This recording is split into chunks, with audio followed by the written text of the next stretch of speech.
अगर भक्त का प्रेम सच्चा हो तो भगवान उसके लिए नंगे पांव दौड़े आते हैं। वही बात जब कन्हैया की हो तो कहने की क्या।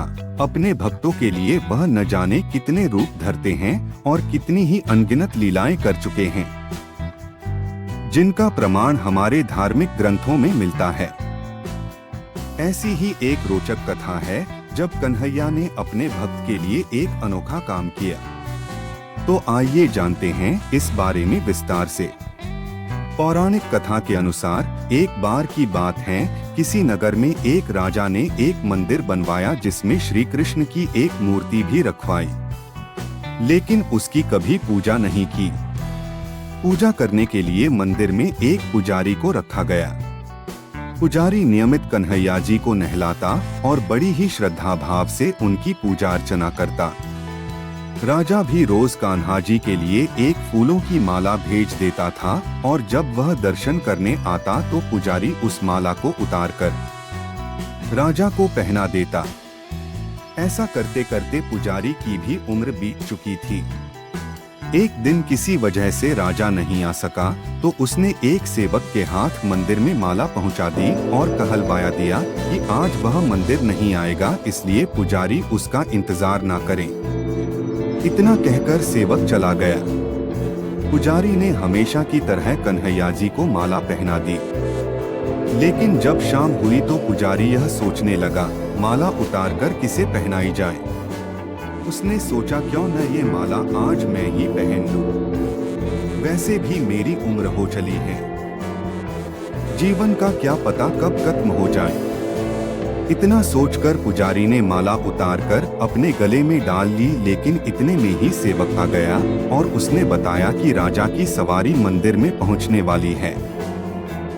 राजा की सवारी आने की बात जब पुजारी ने सुनी तो वह डर गया। उसने सोचा कि अगर राजा ने उसे देख लिया तो वह तो मरवा ही डालेंगे। आनन फानन में पुजारी ने माला उतारकर वापस कन्हैया जी को पहना दी।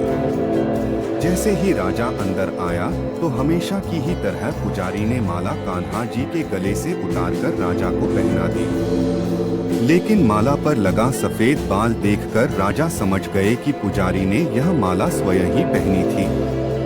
बस फिर क्या था, राजा क्रोधित हो उठे और उन्होंने गुस्से में पुजारी से पूछा कि माला पर सफेद बाल कहां से आया। तब राजा की बात सुनकर पुजारी डर गया और बोल पड़ा, ये तो कन्हैया जी का है। अब तो राजा और भी क्रोधित हो गए, क्योंकि कान्हा तो भगवान हैं और उनके बाल सफेद कैसे हो सकते हैं। इसीलिए राजा ने फरमान सुना डाला कि कल श्रृंगार के समय राजा खुद आएंगे और देखेंगे सच में ही कान्हा जी का सफेद बाल है या पुजारी झूठ बोल रहा है। उन्होंने कहा कि अगर पुजारी ने झूठ बोला होगा तो उसे फांसी दे दी जाएगी। राजा का फरमान सुनकर पुजारी का बुरा हाल हो गया। उसने सोचा अब क्या करे, कहां जाए, अब तो उसका मरना तय है। तब रोते रोते वह भगवान की शरण में पहुंचा और उनसे कहा कि हे केशव, मुझसे झूठ बोलने का अपराध तो हुआ है, लेकिन हो सके तो मुझे क्षमा कर दें और राजा से रक्षा करें। पुजारी ने कहा कि हे माधव, आपकी सेवा करते करते मैं वृद्ध हो चुका हूँ। अब आप मुझे माफ कर दीजिए, ऐसी गलती दोबारा नहीं होगी। यही कहते कहते पुजारी की न जाने कब आंख लग गई और उसकी आंख तब खुली जब सुबह हो चुकी थी। उधर सुबह होते ही राजा भी आ गया और कहने लगा, आज कान्हा जी का श्रृंगार वह खुद करेगा। ऐसा कहकर जैसे ही राजा ने कान्हा जी का मुकुट उतारा तो देखा कि श्री कृष्ण के तो सारे बाल ही सफेद हैं। लेकिन राजा को फिर भी यकीन नहीं हुआ। उसे लगा कि फांसी के डर से पुजारी ने ही बालों को रंग दिया होगा। राजा ने सोचा कि क्यों न कन्हैया जी का एक बाल तोड़कर देखा जाए। इसके बाद राजा ने कान्हा जी का एक बाल तोड़ लिया, लेकिन जैसे ही बाल टूटा कन्हैया के सिर से खून की धारा बहने लगी। यह देखकर राजा भगवान के चरणों में गिरकर माफी मांगने लगा। तभी श्री कृष्ण की मूर्ति से आवाज आई, हे राजन, तुमने मुझे केवल मूर्ति मात्र ही समझा, इसलिए आज से मैं तुम्हारे लिए केवल मूर्ति मात्र ही रहूंगा। लेकिन पुजारी ने सच्चे मन और पूरी श्रद्धा से मेरी भक्ति की है, इसलिए उसकी अनन्य भक्ति को देखकर मुझे अपने बाल सफेद करने पड़े।